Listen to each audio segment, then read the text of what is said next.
mic. Yeah. All I need is one mic. Yeah. All I need is one mic. Hey everybody, welcome back to One Mic, where I watch shit so you don't have to. And today I'm here to talk about Season 1, Episode 5 of HBO's House of the Dragon, entitled We Light the Way. Let me first start by saying that forgive me for how I'm inevitably going to sound during this video. I've been fighting off a cold the past few days. If you're somebody who's kind of faithful to this channel, you'll probably notice that I haven't gotten a Rings of Power review up yet for the latest episode, and that's partially due to the fact that I was kind of under the weather over the weekend. I'm still kind of dealing with it, so if you hear me sniffling or clearing my throat or whatever the case may be, that's why. But I couldn't put this one off because, hey, it's fucking Game of Thrones, and what an episode, right? So, next, I want to say We Light the Way. In case you guys are wondering, that episode title is the episode title is the words of House Hightower. So if you watch the episode, you would understand why the episode is named after the words of House Hightower, given the events and how they impacted not just Otto last week, but how the events this week impacted Alicent. And then next, real quick, before I talk about the episode, I want to shout out my patrons. I got a few more over the weekend. Delvin Cox, Brett Factual, Dez, Justin Smith-Williams, Brian Turner, Dancing Lights. Shout out to all those people. I'm not going to shout out the patrons every week verbally on the videos, but they will always be shouted out in the episode description. And if you're curious about the Patreon, you can click the Patreon link in the episode description or hit up a video called Major Announcements, and that breaks down all the tiers. So, man, what an episode. I know this to me is the best episode of the season so far. And this was peak Game of Thrones to me. And for me, Game of Thrones is not about big battle sequences or spectacle or dragons. Like, those things all kind of like add to it. But for me, Game of Thrones has always been about the politics. And most importantly, about what you see on the surface versus reading in between the lines and what's in the subtext. And a lot of what makes this episode great is a combination of the surface level stuff being pretty shocking just on its face. But then when you consider all of the things that aren't being said, the way it just elevates all of those things even more so, to the point where you're just kind of like racked with nervousness by the time this wedding comes around. And then now, in between these two episodes, knowing that we have a time jump again, and this is the last time we're going to see the kids, and they're going to time jump 10 years for the next episode, now we get to spend this week pondering not just what we saw, but what are we going to have to find out at the beginning of episode 6? And probably the first half hour is going to largely be us learning what happened in the interim, the fallout of the events of this episode. And like, that is the kind of stuff that made Game of Thrones great. And that's what makes this episode great, is that it stays with you and you think about it and you research the lore, and you're just like, I need to get all of this, so much of this as I can. And that's how I felt with Game of Thrones. That's how I'm feeling with this right now. I've been listening to the audiobook for the Fire and Blood this is based on. I'm not up to the events of the show yet, which is good. I'm not going to let the book spoil me on the show, but it's helping provide me a little bit of context for the show as well. Like, to give you an example, in the book, a lot of the stories that are told are not like a first-person perspective, or it'll be something like, this is the end result. There is like 4 or 5 different variations of how we got to that end result. Like, one maester says it might have been this. This lord of so-and-so says it might have been this. And there's a whole lot of like rumor and stuff like that. And this episode, I think, is a great example of that. Like, if you look back on this story, you can look at it like, okay, Kristen Cole killed, what's his name? Joffrey Lonmouth, whatever, however you say it, killed this guy. And there's probably 4 or 5 different stories as to what got us to that place. And then what's interesting is that, in a way, no matter how you tell that story, whether you're telling it from rumors about Daemon to rumors about Kristen, no matter what version of this story you tell, there's a little bit of truth to each of them. And I think that's what makes this episode so special, is that this episode does so much. And I'm going to pat myself on the back here, because I said after episode like 2 or 3 that I felt like this show, rather than giving us like a traditional prologue where you might have words on a screen or a couple of scenes or some flashbacks, that we are probably getting several episodes of prologue that we were just going to see it play out rather than hearing about it secondhand. And then that we would jump forward to when they were adults and everything would and the rest of the show would play out based on the events of this prologue portion. And that seems to be exactly what happened. These first 5 episodes were prologue, and now the whole rest of the series is probably going to play out based upon what happened here. And again, like, that to me is just what makes Game of Thrones properties great, is that it doesn't just say, okay, here's what's happening. It allows you to see that, but it also allows you to read in between the lines, pick up on things that are a little bit more subtle, and pick up on characters' motivations based on things that are a little bit more subtle, and it makes these moments stick out more. So I'm going to talk about kind of what got us to where we are and kind of explain everything that happened in this episode, both on a surface level interpretation and kind of what also was going on not behind the scenes, but beneath the surface, the subtexty kind of stuff. So I'm going to get to that very, very, very shortly, because to me, that's the bulk of this episode. But there's a couple of things I want to talk about first. And the first thing I want to talk about is Daemon killing his actual wife. I love that when we meet this woman, she's a total badass and she's giving him shit. She somehow found out about the thing that he said about the sheep being better looking than the women there. She throws that in his face. She throws Rhaenyra in his face. And I love how after whatever he did that caused the horse to throw, I think her name was Rhea, off of its back, she still talks shit. Like, I knew you was too much of a bitch to do it. And he's like, you know what? It picks up that jagged rock and they say, like, yeah, the horse crushed her skull. Like, yeah. I doubt the horse was that pointy and jagged, but yeah, sure, the horse crushed her skull. No, Daemon crushed her skull. But I mean, they might have bought that story. And then another thing that I think is important here is that Otto, he lays this guilt trip on Alicent before he leaves. Kind of like, you're the reason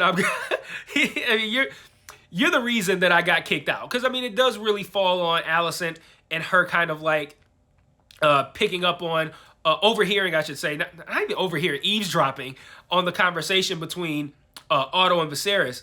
And she comes back at him kind of like, well, this wouldn't have happened if you weren't so serious about putting Aegon on the throne. And then he's like, well, you have to understand what it's going to do to the realm if Rhaenyra becomes queen. And then he takes it a step farther. It's like she's going to have to put the knife to your kid's throat in order to secure her claim. And all of this stuff, I think Alicent takes it, internalizes it, but doesn't feel like action needs to be taken from it yet. And then another great scene that I think is going to lead into, I don't think it does. It does lead into the everything that plays out later.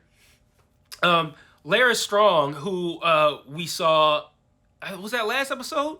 When they went on the hunting trip, and he said something like, oh man, the gods cursed me with this club foot, so I can't go hunting, so I'm just going to chill here with the women. That guy, he pops up, and he is the supreme chancellor of messiness. This isn't just the messiest motherfucker in like Westerosi history. Like Lara Strong in this moment is one of the messiest characters on any television show ever.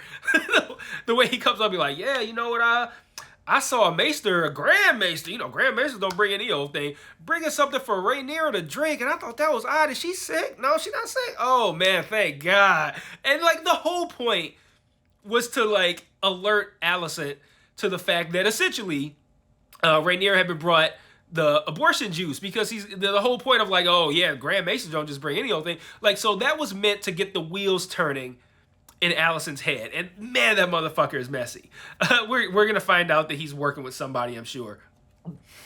So now I'm going to kind of like break down the events of the episode after that and how everything factored into what we saw in the wedding. So Laenor and Rhaenyra first reach an agreement. They have this interesting conversation about roast duck versus goose. And it's kind of like, it's very similar to me, if you've seen it, the wine label conversation that happened on Schitt's Creek, which to me is one of my favorite moments in television history, is that wine label conversation. I thought it was so brilliant. And this episode kind of does the same thing. They just allude to the sexuality thing without saying it directly. But essentially, they agree to do their own thing. Like, we'll get married, we'll do our duties, we'll do everything that we're supposed to do, But at the end of the day, you know, we'll both do our own thing. You know, you can do your thing with Joffrey, and you know that you know, we ain't gonna talk about that, and you know, let me do my own thing. And the idea essentially is that she's thinking that she's gonna continue to fuck Kristen Cole, and maybe Daemon as well. But later, Laenor and Joffrey have a conversation where Joffrey openly wonders who Rhaenyra's paramour is, and of course that comes back around later. So next, actually, the very next scene, he goes like, "I wonder who her paramour is," and then it smash cuts to Kristen Cole on the ship. I love when shows do that, even though I think it's like a little bit of a.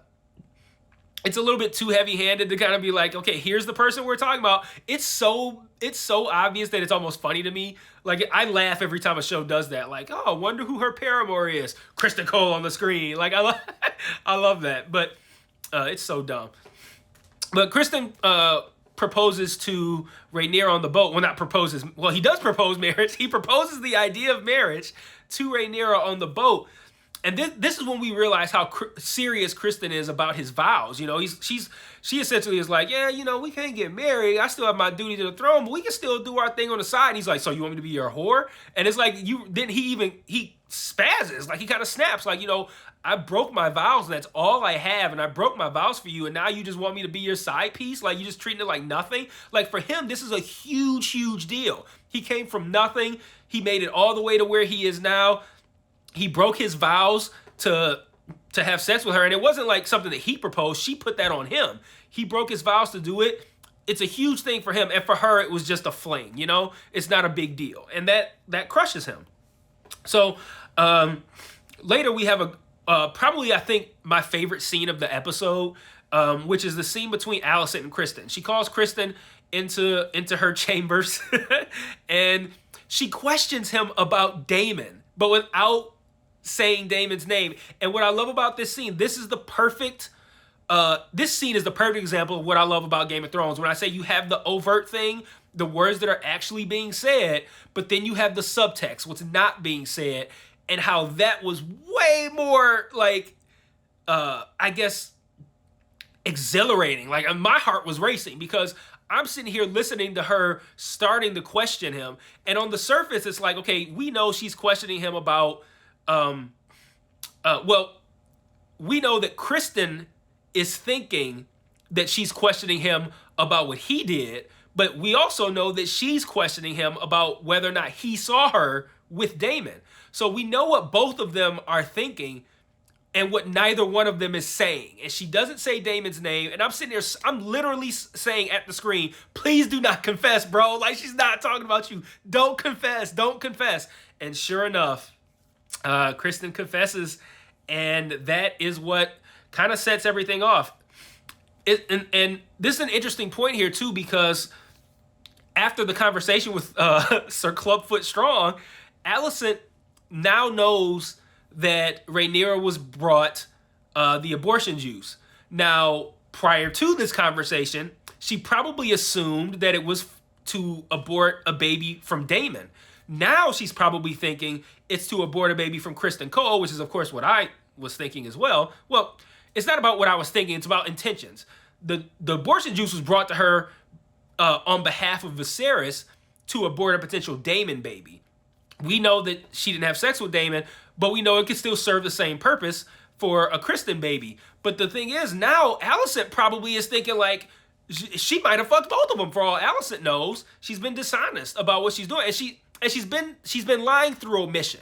She didn't say, I didn't fuck Kristen Cole, because no one asked her whether or not she fucked Kristen Cole. She denied having fucked Daemon, but she didn't admit to what she had done. And she painted herself as still, she didn't directly say, I'm still, unblemished, but she implied that, and she led Alicent on. And she's taking life or death things and kind of like toying with them. Rhaenyra is. And I think that's what sets Alicent off, is the fact that it's like, maybe she didn't fuck Daemon. Although, like I said, Alicent right now probably thinks that she fucked Daemon too. She probably thinks she's fucked everybody at this point. But it's not necessarily about whether or not she fucked Daemon. It's about the fact that, like, you presented yourself in one way And look what happened. Like, my father is now gone, and then now you again, that earlier scene with Otto now has more weight because all of this weighs into Allison's decision, because now she was already racked with guilt over having to dismiss her father. Now she's thinking, like, not only was my father dismissed under false pretenses, but now she's probably thinking about all that shit he said about Rhaenyra having to put her kids to the knife. So, like, it's all of that they don't say directly that we are left to put together. That's what makes this show great. That's what I love about this show. Succession does that great.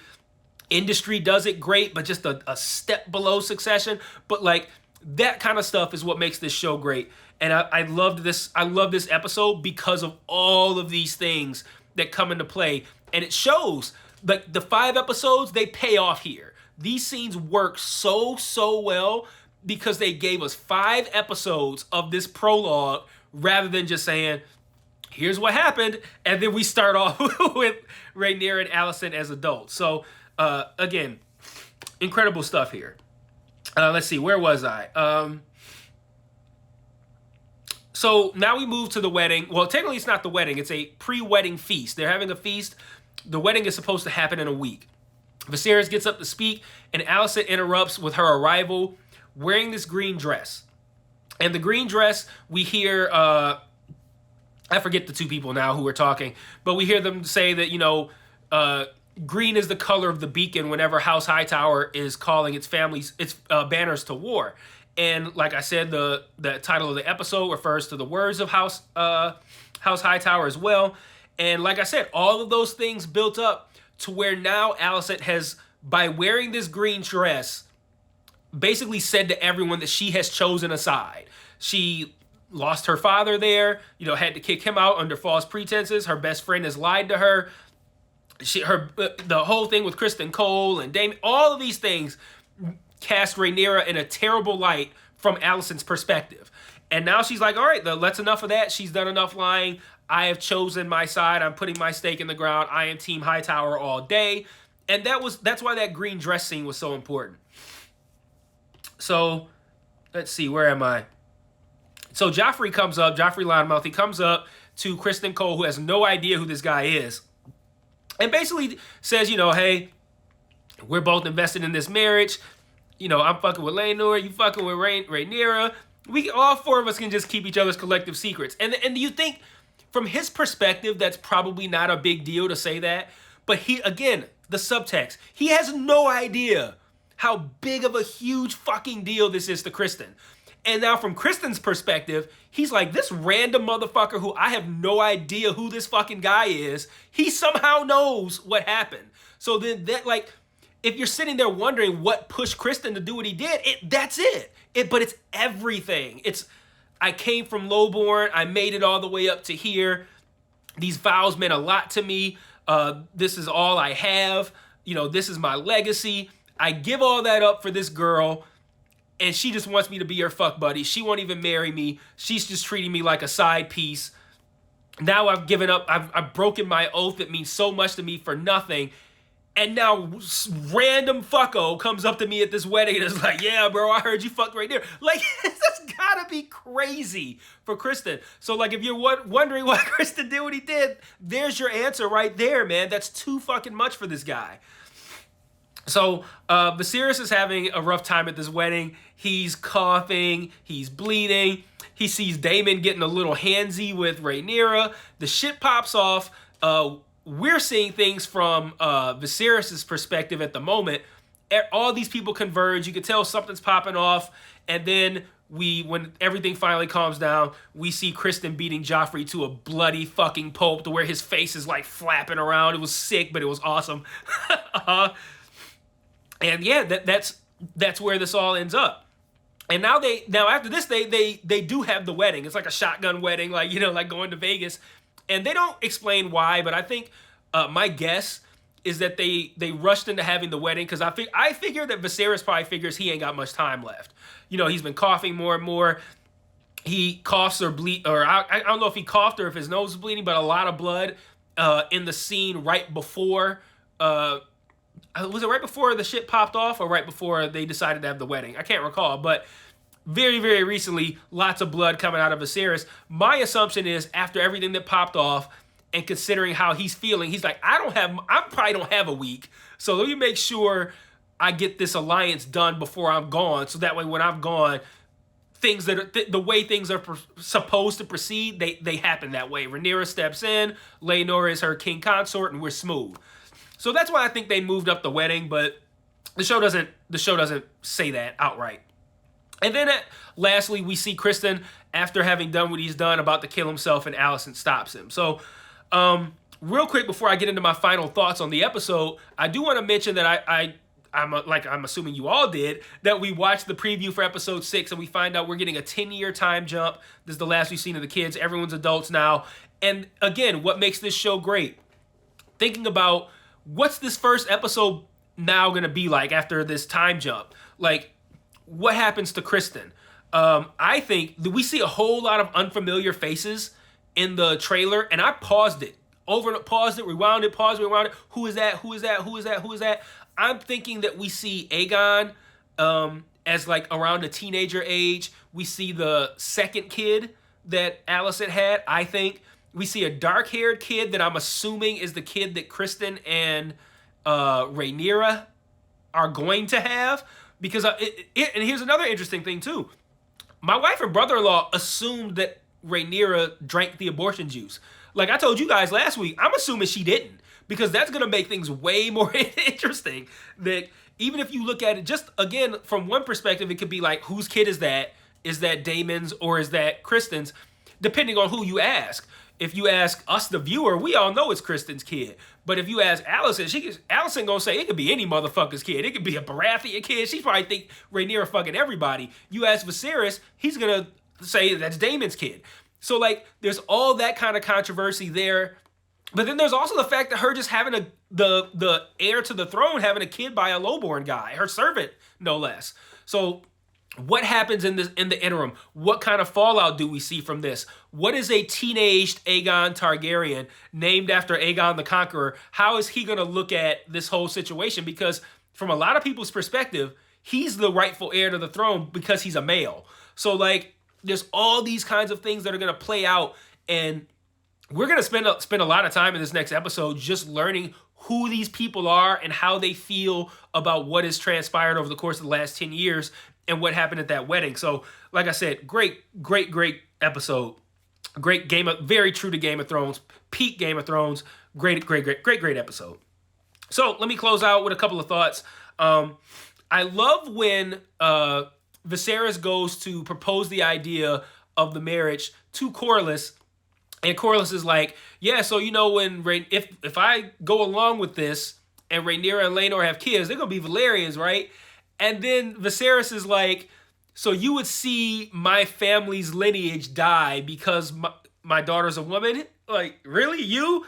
And I love that because it's a callback to his wife's situation. That's exactly what happened with Rhaenys, his wife. You remember at the very beginning of the show, the whole thing that sparked all of this was King Jaehaerys having to decide who his successor was going to be, and Viserys, being the man, was chosen even though he was younger than Rhaenys, who was the older woman. So, you know, it's I like that line because it calls back to that. It's like Viserys going like, you of all people should know better than to dismiss a potential heir because of their gender. You should be the main motherfucker that understands that. So I love that line.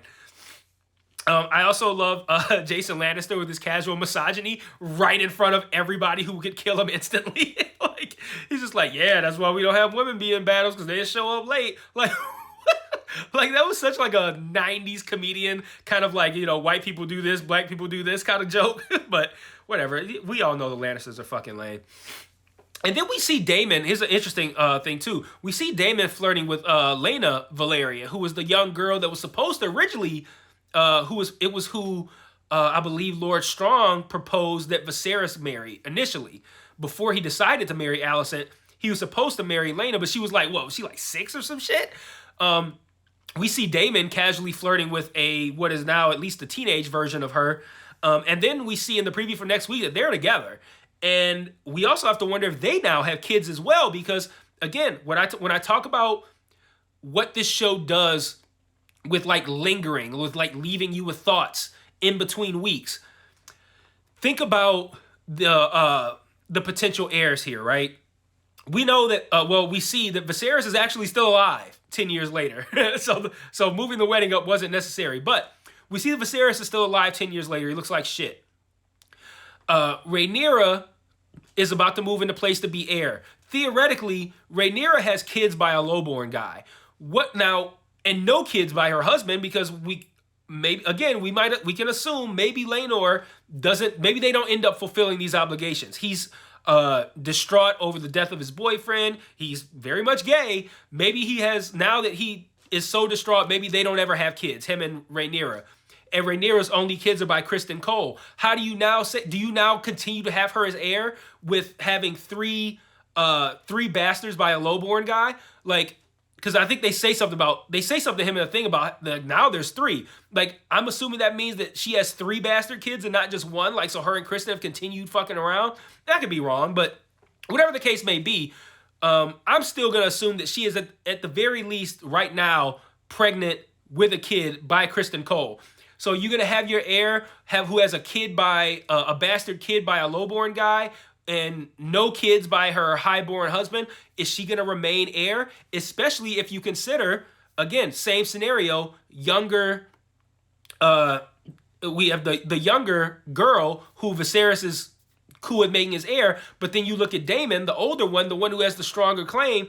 And then what if he's now married to Laena and they have kids? You feel like, okay, that's a stronger claim right there, I would think. If you're Viserys and you're thinking about possibly changing this heir over, you look at it like Daemon, he's married to a Valyrian. They now have kids. Like, this is our bloodline. It's strong. Whereas Rhaenyra's over here fucking the help. like what do you have? What motivation do you have to keep her as that heir? So, and then you have Aegon, who he has probably the strongest claim. So potentially Daemon can re-enter this conversation. Aegon can enter the conversation, and Rhaenyra is starting to be moved out of the conversation. And all of this sparks from this episode. And that's what makes this show brilliant. That's what made this episode brilliant. So let me know what you thought in the comments. I will see you guys next week for episode 6. I can't wait to see what happens. And until then, peace.